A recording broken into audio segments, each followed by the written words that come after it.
எல்லாருக்கும் வணக்கம். இன்னைக்கு நம்ம எதை பற்றி பார்க்க போகிறோன்னா, சமீபத்தில் போன மாதம் நவம்பர் 4ஆம் தேதியிலேருந்து டிசம்பர் 4ஆம் தேதி வரையும் நம்ம எல்லாரும் பரபரப்பாக ஒரு விஷயத்த பண்ணிட்டு இருந்தோம். அதாவது ஒன்றிய பாஜக அரசோட சேர்ந்து எலெக்ஷன் கமிஷன் நடத்துகிற அந்த எஸ்ஐஆர் ஃபார்ம், அதாவது ஸ்பெஷல் இன்டென்சிவ் ரிப்போர்ட், அது வந்து ஃபேக் ஓட்டர்ஸ்லாம் நாங்கள் ரிமூவ் பண்ண போகிறோம்னு சொல்லிட்டு ஒரு எஸ்ஐஆர் ஃபார்ம்ன்றது ஒன்று நம்மக்கிட்ட கொடுத்து அதை ஃபில் பண்ணி திரும்ப சப்மிட் பண்ண சொல்லியிருந்தாங்க. அது சப்மிட் பண்ணதோட ரிசல்ட் வந்து நேற்று விட்டுருக்காங்க. அதாவது அதில் எத்தனை கோடி வாக்காளர்கள் வந்துட்டு ஓட்டு போடுறதுக்கு தகுதி பெற்றிருக்காங்க, எத்தனை பேர் வந்துட்டு ஓட்டு போட தகுதி பெறலை அப்படின்ற லிஸ்ட்டை வந்து நேற்று தமிழ்நாடு எலெக்ஷன் கமிஷன் வந்து வெளியிட்டிருக்காங்க. இப்போது அந்த வெளியிட்ட அந்த எண்ணிக்கைகளை எப்படி போய் பார்க்குறது, என்னென்ன பண்ணி அதை தெரிஞ்சுக்கிறது, அந்த லிஸ்ட்டில் பேர் வந்தவங்க அடுத்து என்ன ஸ்டெப்பு பண்ணணும், அந்த லிஸ்ட்டில் பேர் வராதவங்க அடுத்து என்ன பண்ணணும், அவங்க எங்கே போய் அப்ளை பண்ணணும், அவங்களுக்கான கால அவகாசம் இன்னும் எத்தனை நாள் இருக்குது, அவங்களால திரும்பவும் இந்த எலெக்ஷன் கமிஷனை இதில் வந்துட்டு திரும்ப அவங்களால ஓட் போடுறதுக்கு அவங்களால திரும்ப ஓட்டர்ஸாக ஜாயின் பண்ண முடியுமா, இதோட விவரங்களை பற்றி இந்த வீடியோலாம் நம்ம இப்போ பார்ப்போம்.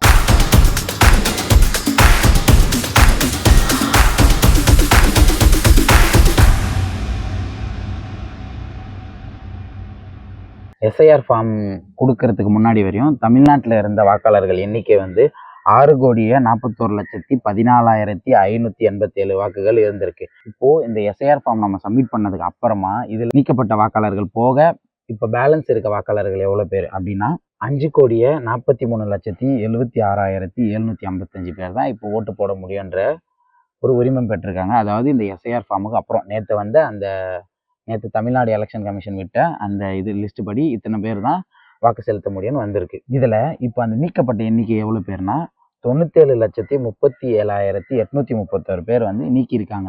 இந்த எஸ்ஐஆர் ஃபார்ம் வச்சு இவங்கெல்லாம் ஓட்டு போட தகுதி இல்லை, இவங்கெல்லாம் வந்து இந்தியர்கள் இல்லை அப்படின்ற மாதிரி இவங்களால நீக்கியிருக்காங்க.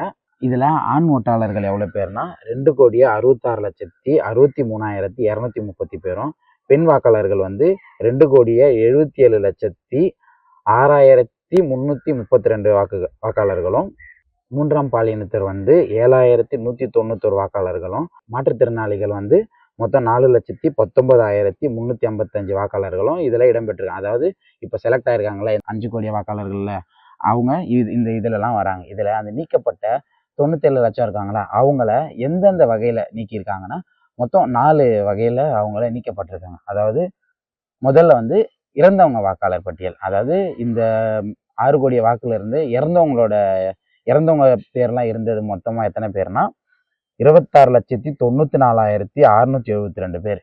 இத்தனை பேர் இறந்ததான் அந்த எஸ்ஐஆர் ஃபார்ம் மூலயமா இந்த வாக்காளர் பட்டியலிருந்து இவங்கள நீக்கப்பட்டிருக்காங்க.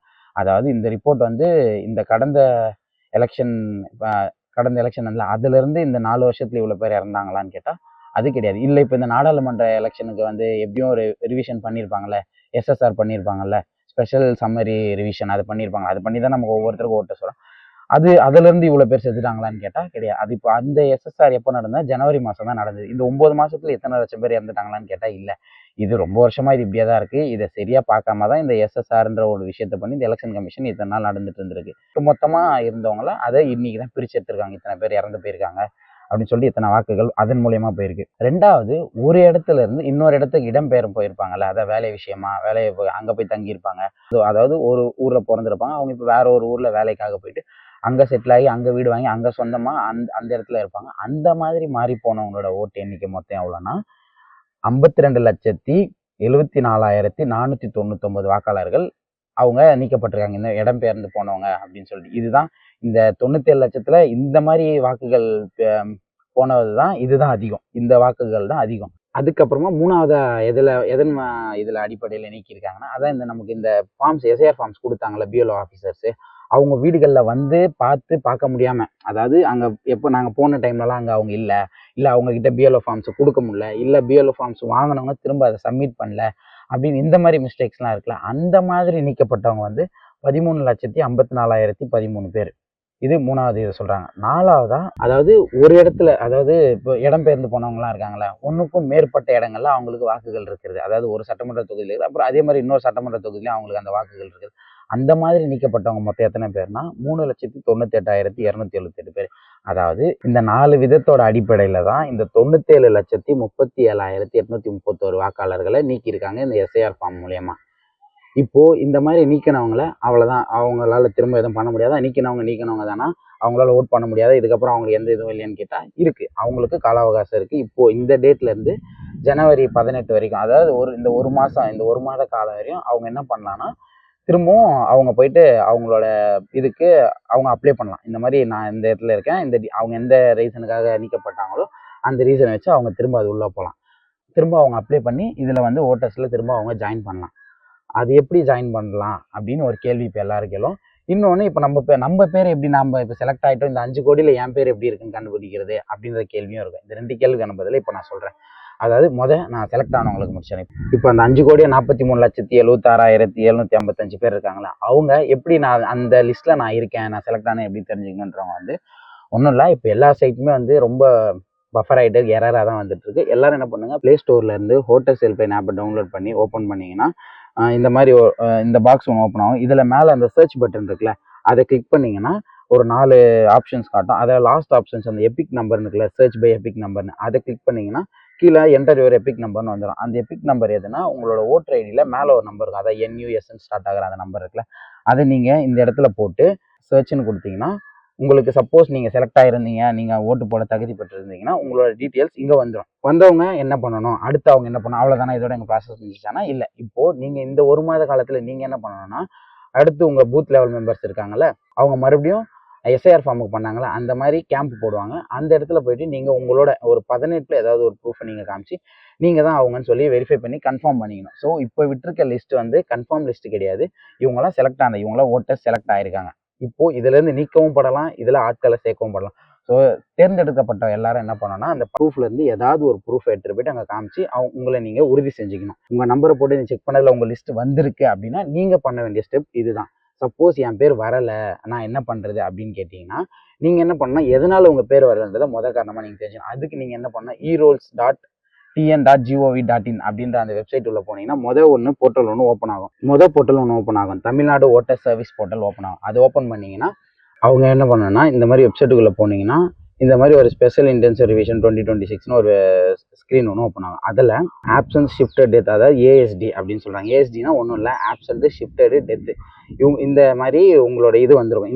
இந்த பாக்ஸை நீங்கள் கிளிக் பண்ணிங்கன்னா அது ஓப்பன் ஆகி, அது நீங்கள் கிளிக் பண்ணிங்கன்னா அப்புறம் இந்த மாதிரி ஒரு பாக்ஸ் ஒன்று ஓப்பன் ஆகும். அதில் 3 ஆப்ஷன்ஸ் கொடுத்துருப்பாங்க. அதில் search by EPIC number in ASD அப்படின்னு போட்டு அங்கே உங்கள் எபிக் நம்பரை போட்டு நீங்கள் சர்ச் பண்ணிங்கன்னா எந்த காரணத்துக்காக நீங்கள் நீக்கப்பட்டிருக்கீங்கன்றது, அதாவது ஆப்சண்ட்டா, இல்லை ஒரு இடத்துல இன்னொரு இடத்துக்கு ஷிஃப்ட் ஆகிட்டு இருக்கீங்க அப்படின்னா, இல்லை இறந்து இருக்கீங்க அப்படின்ற டீட்டெயில்ஸ் அதில் வந்துடும். அப்படி வந்ததுக்கப்புறம் நீங்கள் என்ன பண்ணணும், அப்போ அந்த ரீசன்ஸை வச்சு நீங்கள் திரும்பவும் வந்து இந்த ரீசனால தான் நீக்கப்பட்டிருக்கீங்கனால திரும்ப நீங்கள் என்ன பண்ணணும், நீங்கள் புது ஓட்டர்ஸ் மாதிரி அதை அப்ளை பண்ணணும். இன்னொன்று இந்த சைடில் ஒன்று இருக்கும், BLA மினிட்ஸ் ஆஃப் மீட்டிங் அப்படின்றது என்னென்னா, இந்த SIR ஃபார்ம் கொடுத்தாங்கல்ல அந்த ஆஃபீஸர்ஸ்லாம் வந்து இந்த லிஸ்ட்டை வந்து முன்னாடியே இந்த அரசியல் கட்சிகளில் இருக்க அந்த பூத் கமிட்டி மெம்பர்ஸ்லாம் இருப்பாங்களா அவங்ககிட்ட கொடுத்து இந்த மாதிரி காரணங்களுக்காக நாங்கள் இந்த ஓட்டர்ஸ்லாம் நீக்க போகிறோம், நீங்கள் ஒரு முறை உங்கள் சைடில் வெரிஃபை பண்ணிக்கோங்க, இந்த ஓட்டர்லாம் உண்மையிலே இறந்துட்டாரா, இவங்களும் உண்மையிலே இடம் மாறி போயிட்டாங்களா, இவங்களாம் இன்னும் BLO ஃபார்ம் சப்மிட் பண்ணல, அந்த மாதிரி இவங்களாம் அங்கே இருக்காங்களா நீங்கள் செக் பண்ணிக்கோங்க, நீங்கள் அதை போய் பார்த்துக்கோங்க. அவங்ககிட்ட கொடுத்து வாங்கின அந்த ரிப்போர்ட் தான் இந்த சைடில் இருக்க அந்த BLA மினிட்ஸ் ஆஃப் மீட்டிங் அதில் இருக்குது.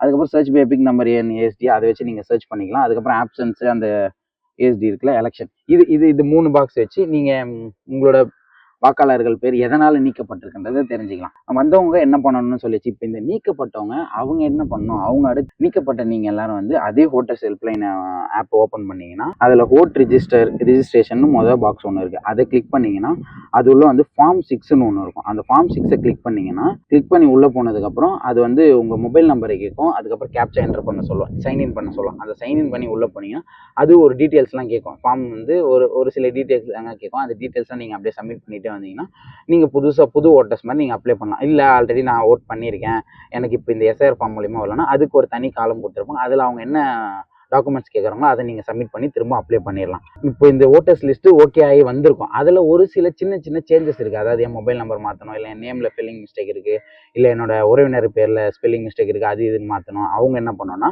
அதே ஓட்டர் ரிஜிஸ்ட்ரேஷன் ஓப்பன் பண்ணிங்கன்னா ஃபார்ம் 8ன்னு ஒன்று இருக்குது, கரெக்ஷன்ஸ் ஆஃப் என்கொயரிஸ்ன்னு. அதுக்குள்ளே போனீங்கன்னா அதில் போயிட்டு நீங்கள் என்ன மாற்றணுமோ, என்ன மிஸ்டேக்ஸ் இருக்கோ அதை நீங்கள் கொடுத்து இந்த ஒரு மாத கால அவகாசத்தில் நீங்கள் அதையும் மாற்றிக்கலாம். நீக்கப்பட்டவங்க எல்லாம் இந்த ஃபார்ம் 6 பயன்படுத்தி அவங்க அடுத்து அப்ளை பண்ணி புது ஓட்டை வாங்கிக்கலாம். இந்த லிஸ்ட்டில் வந்தவங்கலாம் என்ன பண்ணணும்னா அவங்க இந்த ஓட்டர்ஸ் ஹெல்ப்லைனை போய் செக் பண்ணிவிட்டு ஓகே எல்லாம் கரெக்டாக இருக்குன்னா அவங்க என்ன பண்ணணும், பிஎல்ஓஸ் கிட்டேயோ இல்லை இதுலேயே வந்துட்டு ஆன்லைன்லேயே கூட அவங்களோட டாக்குமெண்ட்ஸை வெரிஃபை பண்ணிக்கலாம்.